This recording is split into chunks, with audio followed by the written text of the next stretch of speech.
Disoluciones. Es común el tema de disoluciones tanto en química como en otras materias, ya que muchas cosas suceden en disolución, como las reacciones químicas en nuestro cuerpo o la producción de nuevos materiales. Las disoluciones es el primer tema que se ve antes de ir hacia los coloides, que es un tema que se abordará próximamente. Antes de entrar a las disoluciones como tal, tenemos que recordar los estados de agregación de la materia, los cuales son gas, líquido y sólido para los más comunes, donde el gas lo podemos visualizar como el viento, al líquido como hemos visto generalmente al agua y al sólido con los materiales que tienen cierta rigidez o cierta dureza. Por ello, siempre que hablamos de estos tres estados de la materia, encontramos palabras como las siguientes. Para los gases se habla mucho de que son compresibles. Esto quiere decir que se puede reducir su volumen. Quiere decir que podemos, como en un émbolo dentro de una jeringa, que podemos aplastar bastante al gas, lo cual no sucede con un líquido, ya que un líquido es incompresible, es decir, que no podemos disminuir su volumen, quizás un poco, pero realmente es muy pequeño ese volumen que podemos reducir. Y generalmente cuando hablamos de los sólidos, estamos hablando de un cuerpo o un objeto que es rígido, así como puede ser nuestro propio cuerpo o una mesa, una silla. Si recordamos, si nosotros ponemos energía en un sólido, por ejemplo un cubo de hielo, lo calentamos, podríamos pasarlo a su estado líquido. Y si es agua, la seguimos calentando, llegará un punto en el que se hará vapor y pasará a la fase de gas. De igual manera, si nosotros enfriamos, es decir, retiramos energía de esta agua en gas, podemos pasar al agua líquida, y si retiramos más energía o descendemos la temperatura para esta agua líquida, pasaríamos nuevamente hacia el cubo de hielo, que sería sólido. Entonces, ¿qué es una disolución? Una disolución es una mezcla homogénea de dos o más sustancias, donde vamos a poder tener iones o moléculas. Por ejemplo, si tenemos agua, si tuviéramos moléculas, podríamos estar hablando de una sustancia como es el azúcar, y para tener iones hablaríamos de una sustancia como es la sal. Si nosotros agregamos cualquiera de estos dos, el azúcar o la sal o incluso ambos, y los mezclamos, los agitamos, nos daríamos cuenta que tendríamos nuevamente un líquido en el cual, aunque nosotros lo observemos a simple vista, no encontraríamos partículas visibles. Entonces estamos hablando de una mezcla uniforme. A esto se refiere la parte de homogéneo, que es uniforme, que no hay partículas a simple vista. Una disolución va a tener dos componentes: un soluto y un disolvente o varios solutos, donde para mantener simples las definiciones diremos que un soluto es el que va a estar en menor cantidad, mientras que el disolvente va a estar en mayor cantidad.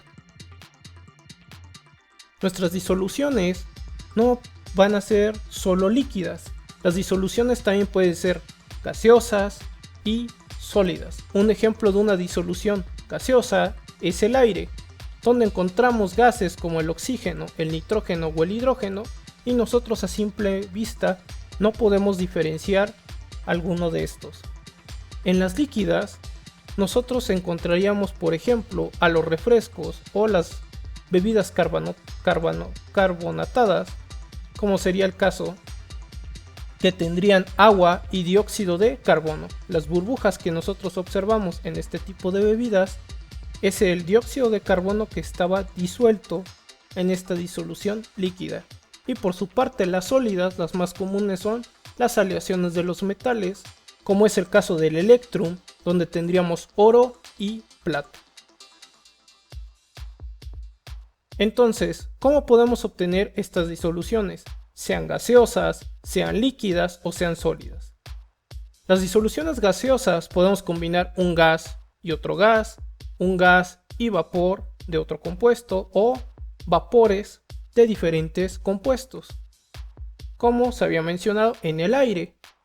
Una palabra que se menciona en el tema de disoluciones es algo que se dice miscible. ¿A qué se refiere si algo es miscible? A si se mezclan. Si tú puedes mezclar, por ejemplo, dos fluidos, en este caso gases o vapores, en proporciones, en todas proporciones, dirías que son miscibles. Entonces, si algo dicen que es miscible es porque se puede combinar, se puede mezclar. Por su parte, en las disoluciones líquidas podemos encontrar varias combinaciones. Podríamos tener un gas como el dióxido de carbono y un líquido como el agua, que en este caso el gas sería el soluto, el líquido sería nuestro disolvente. Por ejemplo, un líquido y un líquido, la acetona que se usa para las uñas, para quitar el esmalte, si lo combinamos por ejemplo con alcohol, al final no veríamos dónde quedó uno o el otro, entonces estaríamos hablando de una disolución líquida de líquido y líquido. En cuanto a un sólido y un líquido, es como el que vimos con el azúcar y la sal con el agua, donde el azúcar y la sal serían los solutos, estarían en una menor cantidad, mientras que el agua al estar en una mayor cantidad sería nuestro disolvente. Y un ejemplo donde pueden coexistir que haya gases, líquidos y sólidos disueltos en un líquido es en el agua de mar, donde encontraremos que puede haber gases disueltos, líquidos disueltos o sólidos disueltos en el agua de mar. Pero ¿qué pasa cuando no puedes mezclar con facilidad, por ejemplo, varios líquidos? Entonces, ahora estaríamos hablando de líquidos inmiscibles. Si miscible es que se combina, inmiscible te está diciendo que no se combina. Y la mejor manera de saber que algo es inmiscible es porque va a formar capas, como se puede apreciar en la imagen, donde hay 3 capas y incluso de colores distintos. Y para las disoluciones sólidas podríamos hacerlas de un líquido con un sólido, como lo que hacen en las amalgamas para los dientes, donde tenemos mercurio líquido con un metal que está sólido, o sólido y sólido, dos metales los fusionamos y tenemos una aleación. Siempre que se habla de disoluciones aparece la palabra solubilidad. ¿Qué es la solubilidad? Es la cantidad de soluto, es decir, el compuesto en menor cantidad, que se disolverá en un disolvente, el cual va a estar en mayor cantidad. Visto de otra forma, va a ser la cantidad de soluto que se va a poder combinar con un disolvente. Entonces tomemos el ejemplo nuevamente de tener un vaso con agua y tener sal, y esta sal está en una red que se conoce como red cristalina. Si nosotros pusiéramos un grano de sal que tuviera estos 4 círculos, es decir, esta red cristalina en el vaso, veríamos que poco a poco estos se irían disolviendo en nuestro vaso, se irían moviendo de su posición original. Por ejemplo, siendo un poco más precisos, la sal de mesa se llama cloruro de sodio y tiene sodios más, es decir, sodios positivos, y cloros menos, es decir, cloros negativos, que si yo pongo igual en el vaso se van a poder mover libremente en este vaso, y estos serían iones, y habíamos visto que los iones pueden estar en una disolución. Viéndolo desde una ecuación química, lo que dice NaClS quiere decir cloruro de sodio sólido, es decir, por ejemplo, un granito que voy a poner en el vaso, que al entrar en contacto con el agua se va a dividir en dos. Al principio yo tengo juntos al sodio y al cloro, y después, ya cuando esté en el vaso, como vieron que se movieron los iones, ahora te los tendría por separado. ¿Por qué se hace este movimiento, esta representación del movimiento? Porque este equilibrio de cómo se mueven los compuestos o los iones en el disolvente es un equilibrio dinámico. Al decir que es un equilibrio dinámico, estamos diciendo que hay movimiento, entonces todo se está balanceando en movimiento dentro de una disolución. Solo para recordar, en este ejemplo, nuestro soluto es cloruro de sodio y nuestro disolvente es agua. Ahora la pregunta es, ¿cuánto cloruro de sodio puede disolverse en agua? Porque debe de haber un punto donde ya no se pueda disolver más cloruro de sodio en agua. Si nosotros revisamos en varias tablas de solubilidad, nos van a dar un valor máximo de solubilidad a una temperatura determinada, ya que la solubilidad tiene dependencia con la temperatura. Entonces, si nosotros estamos viendo al cloruro de sodio, nos va a decir que 36 gramos de cloruro de sodio van a poder disolverse sin problemas en 100 mililitros de agua. Entonces, si yo tuviera 100 mililitros de agua y yo le añado 30 gramos de sal de mesa, recordemos, sal de mesa es cloruro de sodio, yo vería finalmente una disolución, una solución homogénea, uniforme, donde yo no veo partículas, no veo esas partículas de sal que quizás se veían al principio o durante el mezclado. A este tipo de disolución se le denomina disolución insaturada. ¿Por qué es insaturada? Porque todavía puedo disolver un poco más de soluto. Si tengo 30 gramos de sal y yo encuentro que puede haber hasta 36, todavía podría disolver 6 gramos de sal en ese vaso con agua. A esta disolución insaturada se le dice que no está en equilibrio, ya que, como vamos a ver para el ejemplo de la solución saturada, se necesita un punto muy importante. Ahora, si yo tengo 100 mililitros de agua y 40 gramos de sal, ahora estoy excediendo la cantidad de solubilidad. Recordemos, 36 gramos de cloruro de sodio en 100 mililitros es el máximo que puede disolverse. Entonces, si yo tengo sal de más, ¿qué va a suceder? Lo que va a suceder es que voy a tener 36 gramos de sal que van a estar disueltos en el agua y va a haber 4 gramos de sal sin disolver en el fondo del vaso. Este tipo de disolución se le dice saturada. ¿Y por qué sé que se saturó? Porque ya no puedo disolver más soluto o la sustancia que yo estoy queriendo disolver, y aquí sí entra el equilibrio dinámico. ¿Dónde está el equilibrio dinámico? Porque la velocidad a la cual mi compuesto se mueve a través del agua va a ser la misma a la que regresa si se volvieran a encontrar el compuesto. Es decir, si el cloruro de sodio se dividió en sodio y cloro, en algún punto va a regresar el sodio y el cloro a estar juntos. Entonces, cuando la velocidad de separarse y de regresar ellos mismos se iguala, se dice que se alcanzó un equilibrio dinámico. A esto se refiere la parte del equilibrio. Entonces, una disolución insaturada, todavía puedo poner más soluto. En una saturada ya no puedo. ¿Y cómo me voy a dar cuenta que ya no puedo? Porque ahora va a aparecer en el fondo el exceso de la sustancia que yo esté añadiendo. Ahora tomemos el ejemplo del acetato de sodio. Si yo 123.3 gramos de acetato de sodio los pongo en 100 mililitros, va a ser lo máximo que se va a poder disolver a 20 grados centígrados. Pero si yo quisiera disolver más acetato de sodio, puedo hacerlo. ¿Y cuál va a ser la forma de hacerlo?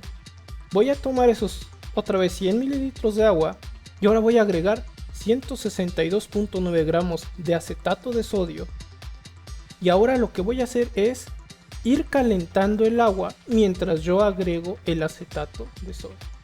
Entonces, si yo estuviera calentando el agua a 100 grados centígrados y poniendo este acetato de sodio, lograría que estos 162.9 gramos de acetato de sodio, que es una sal también, se disuelva en agua. Y ahora hablaría de una disolución sobresaturada. ¿Por qué? Porque ahora hay más sustancia disuelta que en una disolución saturada. ¿A qué me refiero con esto? Normalmente son 123 gramos de acetato de sodio en 100 mililitros a 20 grados centígrados. En el momento que yo calenté, pude añadir más soluto, más sustancia de la que normalmente habría en 100 mililitros. Y ustedes dirán, ¿qué pasa cuando se enfría el vaso? Cuando se enfría el vaso, se va a seguir viendo como en la imagen. Uniforme, una mezcla uniforme, pero que va a tener un detalle. Si yo agregara un cristal de acetato de sodio a esta disolución ya fría, lo que pasaría es que al inicio, en este número 1, comenzaría a ver que se forman cristales, los cuales en el número 2 van creciendo poco a poco, porque esto está sobresaturado. Entonces, ¿qué va a pasar? Todo lo que haya de exceso se va a cristalizar, se va a formar un sólido, como puede verse en el paso 3. Y así es como se sabe que esto no está en equilibrio, porque en el momento que tú añadiste un cristal, se rompe el hecho de que estuviera todo homogéneo, y ahora puedes ver la formación de un sólido. Entonces, recapitulando, añades un cristal de acetato de sodio y ves el crecimiento de esos cristales, y va a aumentar la cantidad de cristales finalmente, porque estás hablando de una disolución sobresaturada. Para recapitular, una disolución es una mezcla homogénea, una mezcla uniforme de dos o más sustancias, donde vamos a encontrar que hay soluto y disolvente. El soluto lo tenemos en menor cantidad, mientras que el disolvente está en mayor cantidad. Puede haber disoluciones gaseosas, líquidas y sólidas, donde en las gaseosas podemos encontrar combinaciones de gas y gas, para las líquidas gas líquido, líquido líquido o sólido líquido, mientras que para las sólidas puede haber líquido sólido y sólido sólido. Encontramos que puede haber disoluciones insaturadas, donde vamos a ver que más soluto, más sustancia todavía puede disolverse en nuestro disolvente, que puede haber saturadas, donde ya llegamos a un equilibrio, donde no puede disolverse más solutos o más sustancia en el disolvente, y que, como nos damos cuenta que ya está saturada, porque llega un punto en el que si agregamos más soluto, este simplemente se depositaría en el fondo del recipiente. Pero vimos que también existe manera de elevar esta cantidad de soluto que podemos disolver, y hablaríamos de disoluciones sobresaturadas, donde la clave es la temperatura. En general, con la temperatura aumenta la solubilidad, pero es algo que tenemos que verificar para cada compuesto. Entonces, en la sobresaturada se disuelve más soluto, más sustancia, que en una disolución saturada. Finalmente, recordemos, las disoluciones son mezclas uniformes, homogéneas. Gracias.